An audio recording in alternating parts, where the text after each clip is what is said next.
सौर मंडल में सूर्य का वर्चस्व है क्योंकि यह पूरे सौर मंडल के करीब 99.9% पदार्थ के लिए जिम्मेदार है। पृथ्वी के लिए यह प्रकाश और ताप का स्रोत है।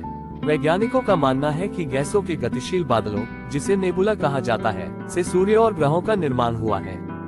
गुरुत्वाकर्षण बल के कारण इनका निर्माण हुआ है। लाखों वर्षों से भी अधिक समय से धूल और गैसों के बने ये गोले सूर्य के इर्द गिर्द घूम रहे हैं।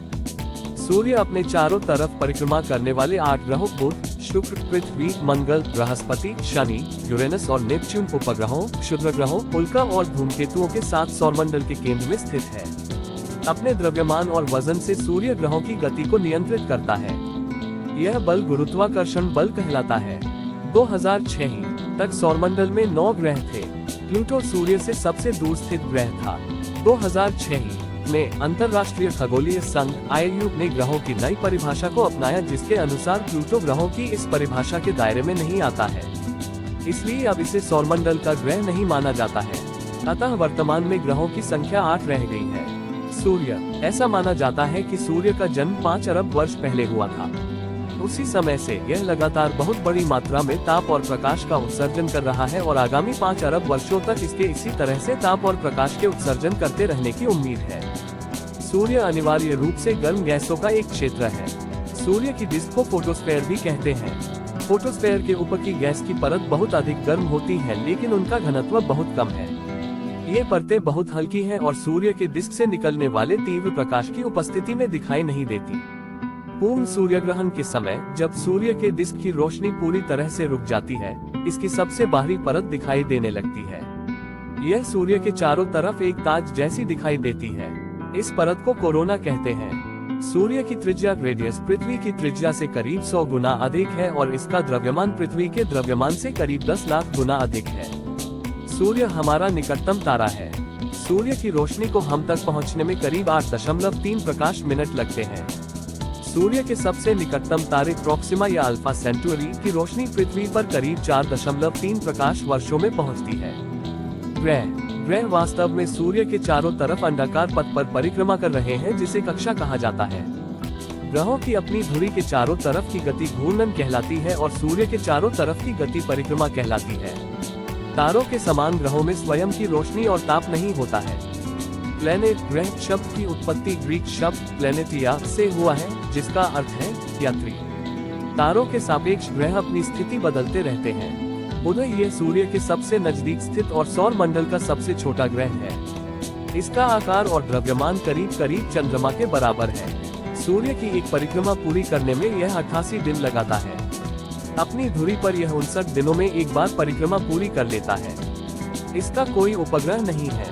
बुध ग्रह पर कोई वायुमंडल भी नहीं है। इसकी सतह चट्टानों और पहाड़ों से बनी हुई है। सूर्य की तरफ पड़ने वाली ग्रह की सतह को सबसे अधिक ताप और प्रकाश मिलता है, जबकि ग्रह के दूसरी तरफ की सतह को कभी भी सूर्य का प्रकाश या ताप नहीं मिलता।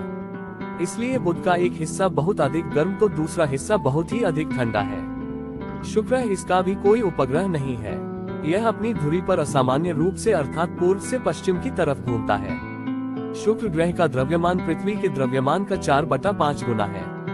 सूर्य की परिक्रमा में इसे 255 दिन और अपनी धुरी पर एक परिक्रमा पूरी करने में 243 दिन का समय लगता है। इसलिए अक्सर इसे भोरिया सांझ का तारा कहा जाता है।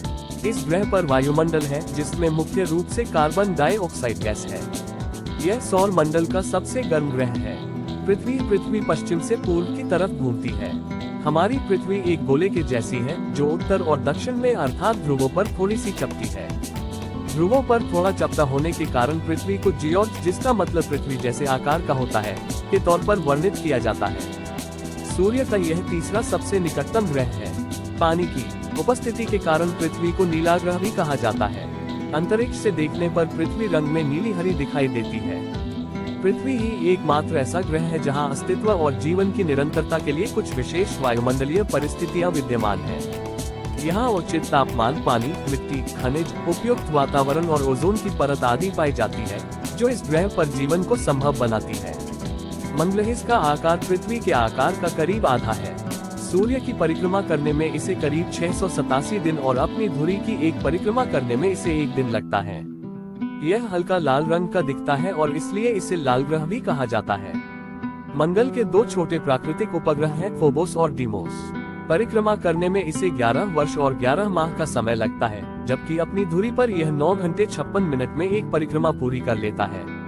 इसके 16 उपग्रह हैं। इसके चारों तरफ धुंधले छल्ले भी दिखाई देते हैं। लाल रंग का बड़ा सा धब्बा इसकी सबसे अलग विशेषता है। अपने अधिक द्रव्यमान के कारण अपने आसपास से गुजरने वाली अन्य वस्तुओं पर यह बहुत मजबूत गुरुत्वाकर्षण बल लगाता है। गैसीय रूप में हाइड्रोजन और हीलियम इस ग्रह पर मौजूद हैं। बाहरी क्षेत्र के बादलों में गैसीय रूप में मीथेन पाया जाता है, जबकि अमोनिया क्रिस्टलीय रूप में मौजूद है। शनि बृहस्पति के बाद शनि ग्रह स्थित है, जो पीले रंग का दिखाई देता है। 3 खूबसूरत छल्ले इसे सौरमंडल में अलग बनाता है। सूर्य की एक परिक्रमा पूरी करने में इसे 29 वर्ष 5 महीने का समय लगता है और अपनी दूरी पर यह 10 घंटे 40 मिनट में एक परिक्रमा पूरी कर लेता है। इसके 18 उपग्रह हैं। सभी ग्रहों में शनि सबसे कम सघन है। इसका घनत्व पानी से भी कम है। आकार, द्रव्यमान और संरचना में यह बृहस्पति से छोटा है, हालांकि यह बृहस्पति की तुलना में ठंडा है। अरुण यूरेनस टेलीस्कोप की मदद से खोजा जाने वाला यह सबसे पहला ग्रह था। वर्ष 1781 में विलियम हर्शेल ने टेलीस्कोप की मदद से इसे खोजा था। यूरेनस के वायुमंडल में हाइड्रोजन और मीथेन पाए गए हैं। यह पूर्व से पश्चिम की ओर घूमता है। सबसे अधिक झुका हुआ अक्ष यूरेनस की सबसे उल्लेखनीय विशेषता है। परिणाम स्वरूप अपनी कक्षीय गति में यह अपनी तरफ घूमता दिखाई देता है। सूर्य की एक परिक्रमा करने में इसे 84 वर्ष लगते हैं, जबकि अपनी धुरी पर यह एक परिक्रमा 17 घंटे 14 मिनट में पूरी कर लेता है। इसके 17 उपग्रह हैं।